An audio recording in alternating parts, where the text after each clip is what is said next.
안녕하십니까. 제 이름은 김창희이고 2020년 11월 26일 알고리즘으로 구별하는 경우의 수 확률 통계의 000번째 동영상입니다. 이번 시리즈에서 제가 경우의 수 확률 통계에 대해서 다루는데 이번은 오리엔테이션입니다. 저에게 사적인 메시지를 보내고 싶으신 분은 이 연락처 링크를 누르면 talkplayfun.com 컨택트라는 페이지가 나옵니다. 여기에서 메일을 보내주시면 제가 메일을 받습니다. 그리고 여러분이 저에게 제공하는 정보는 저는 공개 가능한 정보로 여길 테고 공개 가능하지 않은 정보는 저에게 제공하지 마십시오. 가능한 댓글란을 통해서 메시지를 남기시고 이 연락처는 사적인 메시지를 저에게 보내실 때 이 연락처를 사용하시기 바랍니다. 다음 동영상에서 우리가 해결할 문제를 제가 미리 알려드리는데 이거는 한 예입니다. 우리가 앞으로 이런 문제를 해결할 것이다 라는 뜻에서 제가 한 거고, 올림포스 확률과 통계 EBS 이 링크를 눌러보면 이런 화면이 떠오르고, 이거는 EBS 웹사이트입니다. 이거를 닫고 2강 순열과 조합 이 동영상을 눌러보면 29분 32초에 같은 것이 있는 순열 이야기가 있습니다. 이거를 더블 클릭해 봅니다. 제가 계속 플레이를 하겠습니다.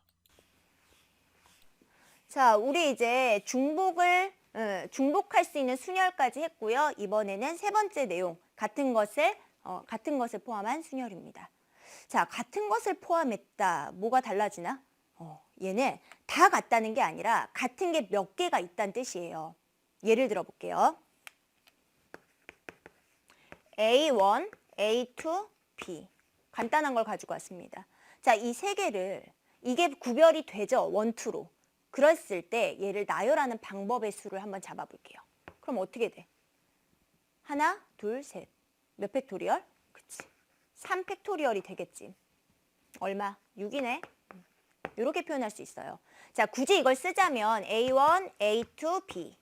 A1 먼저 섰어. 그럼 두 개 자리 바꾸는 거. 자, A2 쓸게요. 그러면 A1B. 그 다음에 A2는 B, A1. 그 다음에 B 쓸게요. A1, A2. 그 다음에 B에다가 A2, A1까지 해서 하나, 둘, 셋, 넷, 다섯, 6가지가 나왔어요. 근데 선생님이 여기서 얘를 구별하지 않을게요. 이걸 지울게요. 그러면 얘 몇 가지라고 얘기할 수 있냐면, 자, 요거 다 지워지죠? 아, 잘 안 지워지네. 선생님 지울게요, 그냥. 자, 이렇게 지웠다고 쳐봐요. 그러면 이제 얘네들은 다 다른 수열이 아닙니다. 어디하고 어디가 같은 수열이야? 얘랑 얘는 같은 놈이네. 맞죠? 그 다음 두 번째. 얘랑 얘는 또 같은 수열이죠. 그 다음에 이거랑 이거는 또 같은 수열이 됩니다. 몇 개마다? 두 개마다. 하나로 취급해달라는 거죠. 이해되세요? 이 두 개마다의 두 개는 왜 나온 거라고 생각하세요, 여러분? A1과 A2가 줄 서는 경우의 수를 그냥 하나로 보겠다, 이런 뜻이에요. 그러니까 얘네 둘이 줄 서는 경우의 수가 바로 여기에 들어와야 되는구나. 이거부터 시작입니다. 따라서 얘네들을 우리가 경우의 수를 구할 때는요. 그냥 다 구별된다고 생각하고 일단 쓰세요. 그러면 몇 팩토리얼? 3팩토리얼이에요. 그 중에서 같은 것이 있는 개수는 그거마다 하나로 봐야 되기 때문에 같은 것이 있는 개수로 나누어 주시면 되겠습니다. 같은 것이 있는 것에 팩토리얼 붙여서 나누면 답이 얼마다? 2에다가 6이니까 3가지. 하나, 둘, 3가지. 이렇게 나올 수가 있다는 거예요. 이해되시겠죠? 자, 그럼 요거를 개념으로 한번 싹 정리하도록 할게요. 자, N개 중에서 서로 다른 것이 P개, Q개, R개, 점점점 이렇게 있다라고 했어요. 그러면 여기다 식을 쓸 때 이렇게 쓸 수 있겠네. 이거 다 더하면 몇 개야? N개래요. P, Q, 점점점, R 다 더해서 N입니다. 까지 썼어요. 그거를 다 다른 존재라고 생각하고 나열하세요. 그럼 뭐라고 쓸 수 있다? N 팩토리얼 이렇게 쓰는 거야. 그 다음 시작을 하는 거예요. 얘네들은 근데 얘네들 구별이 안 돼. 누가? P계는 그냥 같은 거 한 덩어리로 볼 거야. 그래서 P 팩토리얼로 나눠주셔야 되고요. 그런 게 또 있어. Q계가 또 똑같은 게 겹쳐 있어. 그러면 그걸로 또 나누고. 자, 그 다음에 얘도 R계가 똑같은 게 있다면 이렇게 나누어 주시면요. 얘를 배열하는 순열의 수가 나옵니다. 자, 요거 언제 쓰는 거다? 몇 개 중에서 같은 것들이 포함된 순열을 나열할 때 씁니다. 자, 이번에는요. 쌤 최단 경로의 수를 구하는 문제를 가지고 왔어요. 선생님 여기서 이거 어렸을 때 많이 했죠. A에서 B로 가는 경우의 수. 자, A에서 B로 최단 거리 이렇게 돌아가면 안 되고요. 제일 가깝게 쭉 이어서 가셔야 돼요. 그러면 그런 방법의 수가 뭐가 있을까? 뭐 예를 들자면 이런 거지. 이렇게, 이렇게, 이렇게, 이렇게, 이렇게. 맞죠? 또 뭐 이렇게, 이렇게, 이렇게, 이렇게. 맞아요. 자, 지금 선생님이 두 가지밖에 안 그렸지만 실제로 얘가 여기서부터 여기까지 가려면 가로를 몇 번 통과해서 가야 돼요? 그치, 3번. 그 다음에 세로는 몇 줄 더 통과해서 가야 돼요? 2번을 통과해서 위로 올라가셔야 돼요. 자, 다시 볼까? 자, 이 노란색을 볼게요. 자, 노란색을 하나, 둘, 셋. 그 다음 위로 간 거 하나, 둘. 아, 이렇게 가야 되는구나.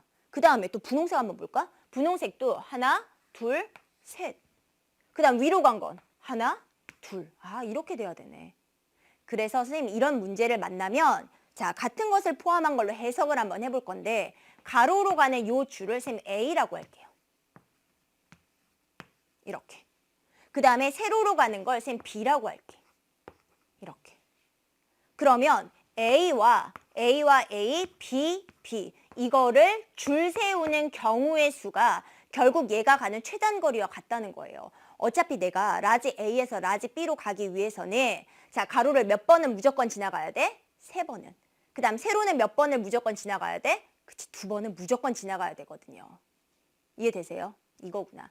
자, 그럼 얘를 나열하는 방법의 수는 뭐라고 얘기할 수 있을까? 5 팩토리얼 다 다르다라고 생각하시고요. 그 다음에 A는 몇 개 있어? 3개가 같은 걸로 확인돼요. 그 다음에 얘도 B 둘이 줄 서는 거 하나로 표현될 거예요. 이렇게 나누어 주시면 됩니다. 다시 계산 한번 해볼게요. 자, 얘는 120. 근데 이걸 그냥 통으로 계산해도 되는데 잘 봐. 계산하는 방법에 이렇게 해도 되겠지. 5, 4, 3, 2, 1을 3팩으로 표현해도 되는 거 맞죠? 그 다음 밑에 누가 있어요? 이거 3팩 있어. 그리고 곱하기 2 팩토리얼 이렇게 있다면 얘하고 얘가 지워졌다. 라고 생각해도 되는 거 맞죠? 예, 그래서 한 번에 이걸 이렇게 지우고 5, 4 쓰는 경우도 많습니다. 계산 많이 하시다 보면 여러분들도 굉장히 익숙해질 이야기예요. 자, 그 다음 얘는 2잖아. 그럼 여기 2로 약분해. 답은 얼마야? 10이네. 이렇게 표현해 줄 수 있습니다. 10가지나 되는구나. 그러면 쌤 하나 경우에서 한번 잡아볼까? AAA, BB를 나열할 거예요. 그러다 보면 뭐 이렇게 세워지는 경우도 있겠죠. 그러면 이 길로 봤을 때 이렇게 간다는 건 도대체 어떻게 간 거예요? 자, 이거 지우고 한번 써볼까? 자, B부터 시작이구나. 그럼 B 위로 한 번. 그 다음에 A가 2번이죠. 그럼 어떻게 써? 하나, 둘. 맞죠? 그 다음 다시 B예요. B. 그 다음에 A. 아, 도착했네. 이렇게 표현해 줄 수 있다는 거예요. 그러니까 결국에는 가로를 같은 것으로, 그 다음 세로를 같은 것으로 표현한 다음에 그걸 나열하는 방법의 수가 최단 거리와 같구나. 이렇게 이해해 주시면 됩니다. 됐죠? 예, 두 가지 경우를 한번 쳐다봤고요. 우리는 꼭지점 A에서 꼭지점 B로 가는 최단 경로의 수를 계산할 수 있어야 할 뿐만 아니라 꼭지점 A에서 꼭지점 B로 가는 모든 경우를 나열할 것입니다. 예를 들면 꼭지점 A에서 가로변 이 변을 A라 하고 이 변을 A라 하고 이 변을 A라 할 때 AAA라는 뜻은 이 세 변의 길이가 모두 똑같다는 뜻입니다. 그 다음에 세로변을 B라고 하고 이 세로변을 B라고 하면 BB라는 것은 이 길이와 이 길이가 똑같다는 뜻입니다. 그래서 꼭지점 A에서 B로 갈 때 예를 들어 A, A, A, B, B 이런 경우에 우리가 처음에 꼭지점 A에서 이 A를 통해 이동한 겁니다. A를 통해 이동했으니까 이렇게 왔네요. 그 다음에 다시 또 A가 나온다는 것은 이 지점에서 다시 A를 타고 가는 겁니다. 그 다음에 이 지점에서 다시 A가 나왔다는 것은 이렇게 이동한 겁니다. 그 다음에 B가 나왔다는 뜻은 현재 우리가 이 꼭지점이 있는데 이쪽 방향으로 이동했다는 뜻입니다. 그 다음에 B가 나오는 것은 이쪽 방향으로 또 이동했다는 거죠. 결과적으로 우리가 이 경로를 따라 이동한 겁니다. 이렇게 B로. 예를 들어서 이번에는 제가 흰색으로 바꿔갖고 A, B, A, B, A 이렇게 갈 경우에 처음에 A에서 출발해갖고 A를 타고 가니까 이렇게 가는 거죠. 이렇게. 그 다음에 B가 나왔잖아요. B. 그러면 B는 세로 방향이죠. 세로 이렇게.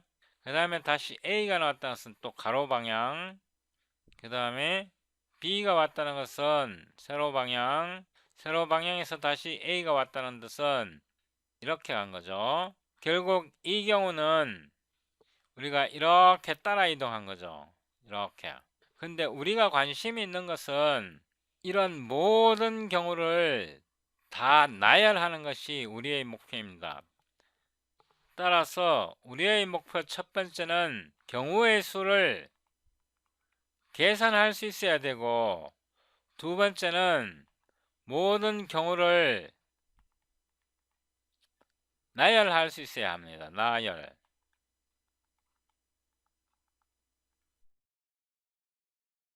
수학에서 주로 다루는 것은 경우의 수를 계산하는 방식이고, 우리는 경우의 수를 계산하는 것에 더하여 모든 경우를 나열할 수 있어야 합니다. 그래야 우리가 컴퓨터로 올바르게 프로그램할 수 있습니다. 같은 것이 있는 순열에서 이 문제는 우리가 앞으로 풀어야 할 많은 문제들 중에 하나의 예입니다. 즉, 우리는 경우의 수를 손으로, 컴퓨터로 계산할 수 있어야 하고, 이게 첫 번째 목표고, 더 중요한 두 번째 목표는 모든 경우를 알고리즘을 사용하여 나열합니다. 모든 경우를 알고리즘을 사용하여 나열한다는 뜻은 우리가 이런 알고리즘을 C++ 언어로 구현한다는 뜻입니다. 구현. 다시 말해서 수학 더하기 알고리즘입니다. 알고리즘. 다음 동영상에서 제가 이 문제를 해결해 드릴 텐데, 제가 이 문제를 해결해 드리기 전에 여러분이 직접 최단 경로의 수를 계산해 보시고 모든 경우를 알고리즘을 사용하여 나열해 보십시오. 즉 C++ 언어로 이런 문제를 풀 수 있는 알고리즘을 만들어 보십시오. 제가 다음 동영상에서 이거를 어떻게 만드는지 보여드리겠습니다. 알고 나면 굉장히 쉽고 모르면 굉장히 어려운 게 학습입니다. 학습. 알면 모든 게 쉽잖아요. 그죠? 0번째 강좌기간 정해진 바 없음. 저희 개인 사정에 따라 언제든지 중단 가능. 고등학교 확률 통계 습득할 때까지. 누가? 제가. 사용도구 C++ 17, C++ 20 표준, 인텔 1 API, 데이터 패러렐 C++ 컴파일러, 인텔 TBB 포함, 오픈CL 또는 시크를 사용할 수도 있음. 마이크로소프트 비주얼 스튜디오 2019, 2021이 나오면 그걸로 바꿀 겁니다. G++ 클랭 컴파일러는 추후 공지하겠습니다. 진행 방식. 다음 동영상의 내용을 미리 공지한다. 수학적인 내용은 EBS-I에서 주로 다루고 우리는 주로 알고리즘으로 구현하고 부족한 부분은 제가 보충 설명합니다. 교재. 수학의 왕도, 확률과 통계. 이거를 주된 교재로 사용할 거고 보조 교재로 올림포스, 확률과 통계. 이거는 EBS 비디오, 이거는 교재 링크. 올림포스, 고난도, 확률과 통계. 이거는 EBS 비디오, 이거는 교재 링크. 수학의 왕도, 수학하. 이거는 EBS 동영상, 교재는 여기 링크에 있습니다. 수학의 왕도, 확률과 통계, EBS 동영상, 교재. 이것 외에도 확률과 통계 수능책을 사용할 수도 있고 자료는 제가 마음대로 사용할 겁니다. 저는 현재 수학의 왕도, 확률과 통계는 갖고 있는데 나머지는 없습니다. 나머지는 구해야 됩니다. 수학은 문제를 왕창 풀어버리는 방법이 제일 좋습니다. 문제를 풀다 보면 개념이 확실히 이해되고 개념을 확실히 이해하면 문제는 저절로 풀립니다. 제가 직업이 번역사라 가끔 짧게는 며칠, 길게는 몇 달 동영상 촬영을 중지할 수도 있어요. 그 기간은 제가 열심히 번역하는 기간입니다. 아까 제가 말씀드렸듯이 이 문제는 제가 다음 동영상에서 문제를 풀 텐데 알고리즘을 만들 텐데 여러분이 직접 이 알고리즘을 어떻게 만들지 한번 생각해 보십시오. 제 생각에는 많은 사람들이 쉽게 만들지 못할 것입니다.